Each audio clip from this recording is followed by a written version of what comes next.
On continue notre voyage dans l'Ouest lausannois. On va sur la commune de Bussigny, où Madame la syndic Claudine Vissard va nous présenter le jaune, le cocagne-gruyère, qui dit certainement rien à personne sous cette dénomination, et la zone arc-en-ciel qui est peut-être un peu plus connue.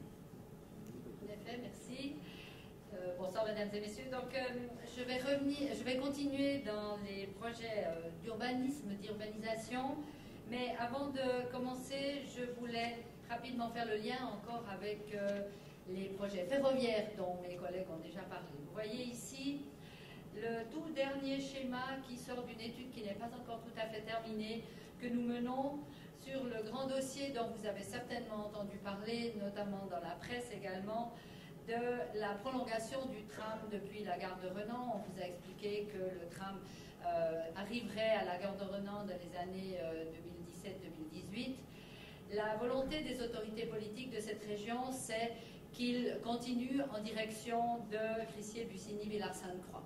Et vous voyez ici, à main levée, ce schéma qui vous présente en fait le tracé de ce tram à partir du grand rond que vous voyez tout en bas à droite, qui serait en fait le point de départ à la gare de Renan actuelle, et qui remonte, qui se termine en haut dans la boucle de l'autoroute de Villars-Sainte-Croix. Ce schéma est intéressant, pas tellement parce qu'il vous donne le détail du tracé. Ce tracé est relativement connu puisqu'il suit le tracé d'une ligne de bus qui existe aujourd'hui déjà, mais parce qu'il fait le lien entre la question ferroviaire, si on veut bien, la question du transport public et des projets, des aménagements qui le longent. En effet, un tram, toute la question est de savoir, est-ce que nous avons besoin d'un tram pour y faire venir des habitants et des activités, ou est-ce que nous devons avoir des activités pour qu'un tram y vienne, pour que ça puisse se passer bien pour les gens qui y vivent ou qui y travaillent. On est en plein dans ce débat. L'idéal, évidemment, c'est que ça se passe en même temps. C'est pas toujours facile parce que, comme ça vient d'être dit sur un certain nombre de projets par mes collègues, et comme je vais encore vous le montrer également, les projets se font au rythme auquel ils vont, au rythme des planifications, au rythme des financements, au rythme des volontés aussi. Et pour une infrastructure de transport public, il s'agit d'avoir une volonté politique, mais il s'agit aussi d'avoir des financements. Alors, pour ce tracé du tram, si je prends rapidement, parce que ça donne un petit peu la structure aussi de ce que j'aimerais vous dire ensuite, si je prends en commençant par le haut, nous avons tout en haut une zone qui est donc sur Villars-Sainte-Croix, qui est une zone industrielle, pas encore très industrialisée, mais qui est une zone dans laquelle une étude va démarrer pour une occupation plus importante par des activités. Par des activités, mais également, vous le voyez dans le petit carré qui se situe entre l'autoroute et la ligne verte sur votre schéma, qui est donc celle du tram, un quartier qui pourrait recevoir de l'habitation également en assez grande quantité, accompagné d'activités qui se situent sur la commune de Villars-Sainte-Croix. Je regarde mon collègue qui me surveille, et qui pourrait accueillir entre 600 et 1000 habitants emplois, ce qui n'est pas négligeable. Si on continue à redescendre cette ligne du tram, on se rapproche donc de Bussigny, on traverse ce quartier de Bussigny qui est un quartier en devenir et dont nous allons parler encore, qui est ce quartier de Cocagne-Gruyère, dans lequel il y a beaucoup de projets qui sont en cours et sur lesquels je reviendrai. Nous traversons ensuite le trait jaune qui est le carrefour que vous connaissez certainement, qui est le carrefour de la Croix-de-Plan, qui est reconnu surtout pour le nombre de voitures qui y passent et les bouchons qu'on peut y déguster quand on essaye de se rendre à Conforama notamment, ou prendre l'autoroute à la jonction de Crissier. Une fois passé ce carrefour, nous descendons cette grande ligne qui descend sur la droite, qui croise à nouveau l'autoroute et qui va se terminer sur la commune de Crissier et aux portes de la commune de Renan, et qui constitue le boulevard de l'Arc-en-Ciel.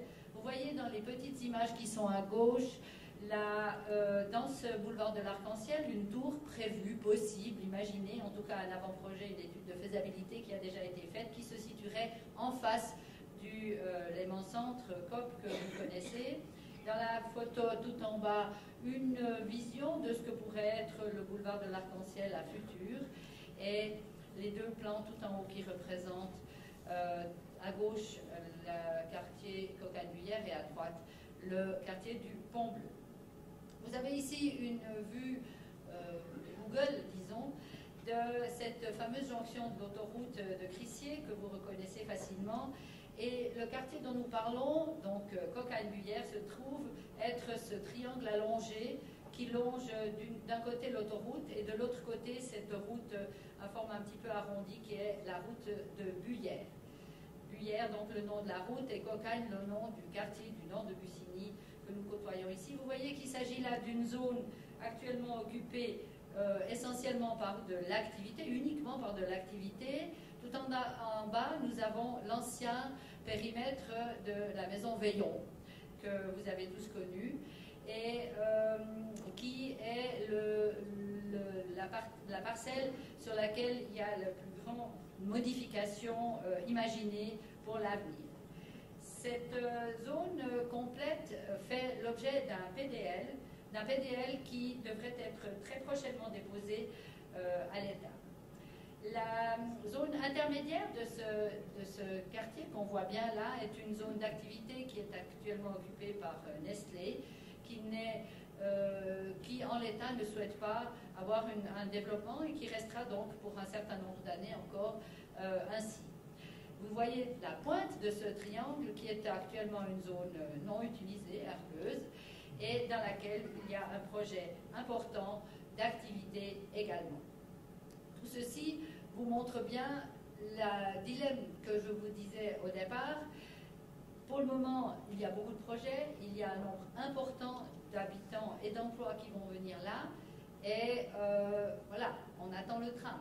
Est-ce que le tram va inciter plutôt des personnes à y venir, ou bien est-ce que c'est l'inverse qui va se passer? C'est tout l'objet de notre débat et de notre combat de ces jours. Vous voyez ici le périmètre du PDL qui représente encore l'état actuel des choses, mais qui montre bien comment cela va pouvoir se développer. Vous voyez notamment sur le côté gauche du périmètre ces pointillés verts qui représentent une allée arborisée qui pourrait être le site du tram ou en bordure du site du tram, par exemple. Vous voyez aussi, c'est un des exemples des éléments sur lesquels on travaille actuellement également encore, une passerelle qui traverserait le quartier, et là où c'est indiqué en pointillé, qui pourrait même avoir l'audace de traverser l'autoroute pour rejoindre en face la forêt, voire même peut-être la commune de Crissier et son centre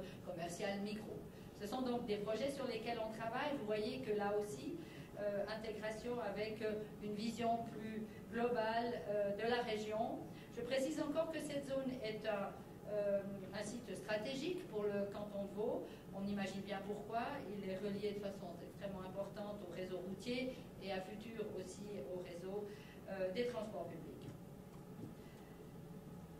Ici, une autre vue un petit peu plus au sud de Bussigny. Vous êtes ici sur la route qui s'appelle donc route de Renan quand on est à Bussigny et qui s'appelle route de Bussigny quand on est à Crissier, mais qui en fait une seule unité. Cette route, nous souhaiterions la voir s'appeler le boulevard de l'Arc-en-Ciel. Vous voyez tout au fond ce petit arc-en-ciel qui est l'arc-en-ciel qui a été construit, qui est quelque part un symbole pour notre région, en tout cas dans mes yeux.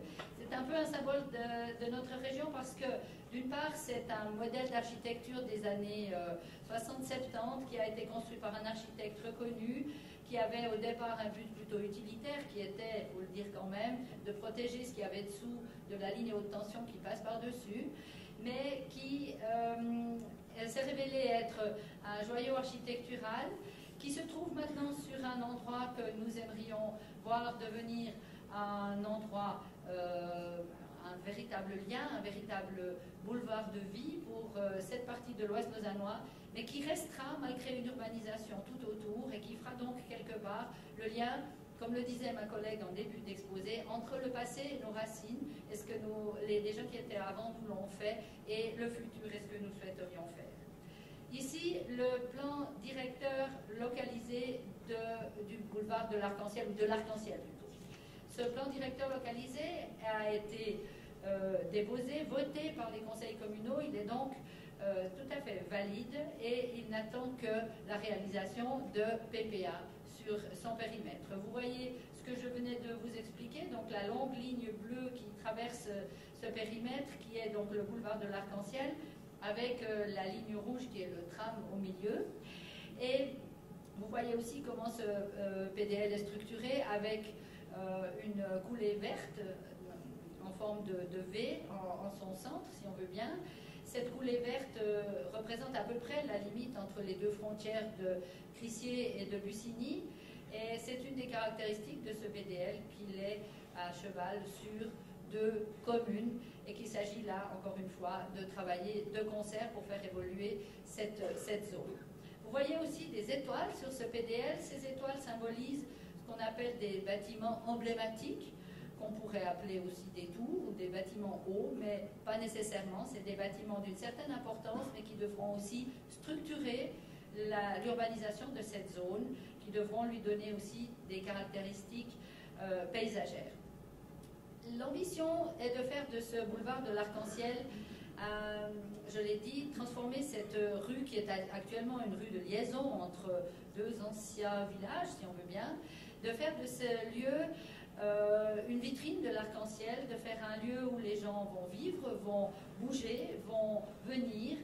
Et c'est complètement différent parce que ce sera comme un nouveau centre, un certain centre de l'agglomération, relié à tous les autres centres de cette agglomération, mais avec une vie que nous souhaitons intéressante à la fois pour les gens qui vont y habiter et qui vont y travailler. Vous avez ici une vue un petit peu différente de ce qu'on a l'habitude de voir de l'Ouest lausannois, avec en travers cette fois l'autoroute et au milieu structurant, comme je viens de vous le dire, ce fameux boulevard de l'Arc-en-Ciel. Au premier plan, le village de Bussigny, qui, comme vous le voyez, et qui c'est bien connu, est le plus beau village de ce canton, mais surtout la vue de l'Arc-en-Ciel qui relie donc ce village et cette partie de l'Ouest lausannois au reste de l'Ouest lausannois et à toute l'agglomération de Lausanne, ce qui est aussi quelque part relativement symbolique. Voilà ce que je voulais vous dire ce soir. Je crois que les défis sont importants pour nos communes. Nous travaillons également avec nombre de promoteurs et nous avons la chance dans notre région d'avoir des promoteurs qui sont extrêmement motivés et qui ont envie de faire avancer des projets. Et je pense là notamment au projet de Cocagne-Guyère sur lequel le temps a relativement passé parce que les projets sont compliqués, mais qui n'ont pas atteint ni la motivation de la commune, ni de la région lausannoise, ni des promoteurs, et je m'en réjouis. Merci Claudine Bissa, c'était intéressant de voir les relations entre les transports publics qui structurent et les projets urbanistiques qui peuvent être créés grâce à une desserte